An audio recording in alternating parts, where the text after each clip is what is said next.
জঙ্গলে এক বিধবা শেফা শিয়ালিনী তার 3 কন্যাকে নিয়ে বাস করত। তার 3 মেয়ের নাম ছিল টিনা, মিনা ও টুম্পা। তাদেরকে নিয়ে এক কুঁড়ে ঘরে থাকতো সে। হঠাৎ করে একদিন অনেক ঝড় বৃষ্টি শুরু হয়, আর সেই ঝড় বৃষ্টিতে তাদের সেই পুরো ঘরটা দুলতে থাকে। মারে, এত যে ঝড় শুরু হয়েছে, কে জানি ঘরটা কখন না জানি ভেঙে যায়। তোদের 3 বোনকে নিয়ে এখন আমি কোথায় যে যাব? চল না, আমরা বাইরে গিয়ে কোথাও দাঁড়াই।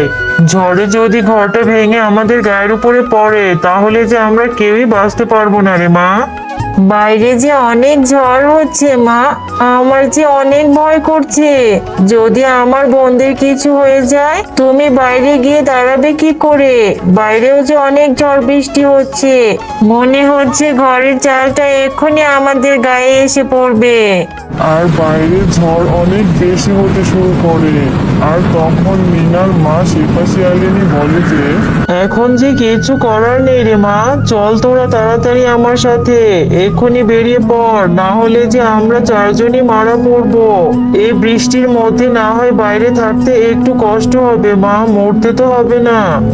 এরপর বিধবা শেফা শিয়ালিনী তার 3 মেয়েকে নিয়ে ঘর থেকে বেরিয়ে পড়ে, আর ঘরের পাশে বড় একটা গাছের নিচে তারা আশ্রয় নেয়। এরপর শেফা শিয়ালিনী যখন তার মেয়েদেরকে নিয়ে গাছের নিচে দাঁড়িয়ে থাকে, তারা কিছুক্ষণ সেখানে দাঁড়িয়ে থাকতেই তাদের ঘরের চালাটা ভেঙে উড়িয়ে নিয়ে চলে যায় ঝড়ে। হায় আল্লাহ, আমার সেই সম্বলটুকু চলে গেল। তোর বাবা এই কুঁড়ে ঘরটুকু আমাকে দিয়ে গিয়েছিল। তোদের 3 বোনকে নিয়ে আমি এই কুঁড়ে ঘরের মধ্যেই থাকতাম। মাথা গোজার ঠাইটুকু চলে গেল। এখন আমি কিভাবে থাকবো তোদের নিয়ে? আমি কোথায় যাব? মা, তুমি কান্না করো না মা, তুমি কাঁদলে যে আমাদের ভীষণ কষ্ট হয়। আর কালকে থেকে বোনরাও কিছু খায়নি, রাতে বৃষ্টিতে ভিজে শরীরটাও খারাপ লাগছে। তুমি বোনদের জন্য কিছু খাবারের ব্যবস্থা করো না মা, ওরা যে না খেয়ে আছে। ঠিক আছে মা, তোরা এখানেই থাক, কোথাও যাবি না কিন্তু। আমি বাঘিনী ম্যাডামের বাড়িতে কাজ করে কিছু টাকা নিয়ে তোদের জন্য খাবার নিয়ে আসবো। আর দেখি যদি একটা থাকার ব্যবস্থা করতে পারি তোদের জন্য। এই বলে শেফা শিয়ালিনী তার মেয়েদেরকে সেখানে রেখে কাজের উদ্দেশ্যে বেরিয়ে পড়ে, যাতে তার বাচ্চাদের মুখে একটু খাবার জোগাতে পারে সে। শোনো বোনেরা, আমরা এখন বড় হয়েছি। আমাদের মা আমাদের জন্য অনেক কষ্ট করে, তাই আমাদের উচিত মায়ের সাথে সাথে কিছু একটা করা। মা বাড়িতে ফেরার আগে যদি আমরা কিছু একটা করতে পারি। আপু, আমরা তাহলে কি করবো তুমি বলো? মা তো আমাদের জন্য খাবার আনতে গেছে, তুমি এখন কি করতে চাইছো? আমিও তোমাকে সাহায্য করতে চাই আপু। আমরা যদি 3 বোনে মিলে অনেক কষ্ট করি, তাহলে নিশ্চয়ই আমরা একটা ঘর তৈরি করতে পারবো। চলো না, আমরা জঙ্গলে একটু ঘুরে দেখে আসি। কিছু সরঞ্জাম এনে আমরা একটা ঘর তৈরি করব। এরপর টিনা, মিনা ও টুম্পা তারা 3 বোনে মিলে জঙ্গলের দিকে চলে যায়, কারণ তারা নিজেদের জন্য একটা ঘর তৈরি করবে। বাঘিনী ম্যাডাম, আপনি কি আমার বেতনের থেকে কিছু টাকা আজকে দিতে পারবেন? কালকে ঝড়ে আমার ঘরটা ভেঙে গেছে, আর আমার বাচ্চাগুলো না খেয়ে আছে। যদি কিছু টাকা দিতেন, তাহলে আমার বাচ্চাদের জন্য আমি কিছু খাবার নিয়ে যেতাম। আরে, কাজে আসতে না আসতে টাকা নেওয়ার বাহানা না? রোজ রোজ মিথ্যে বলে বেতনটা আগে আগে নেওয়ার ধান্দা। আগে বাড়ির সব কাজ কর, তারপর টাকা চাইতে আসবি। আগে কাজগুলো শেষ কর, তারপর এসে টাকা চাইবি, তখন ভেবে দেখবো দিতে পারি কি না পারি। এদিকে টিনা, মিনা ও টুম্পা তারা 3 বোন মিলে কলা পাতা ছিঁড়তে আসে এবং ঘর বানানোর জন্য আরো কিছু সরঞ্জাম নিতে থাকে। আপু, তুমি কলা পাতা দিয়ে কি করবে? এতগুলো কলা পাতা ছিলছো কেন? আর কখন ঘর বানাবে? আমার যে খুব খিদে পেয়েছে। মা আসবে কখন? চলো না আপু বাসায় যাই।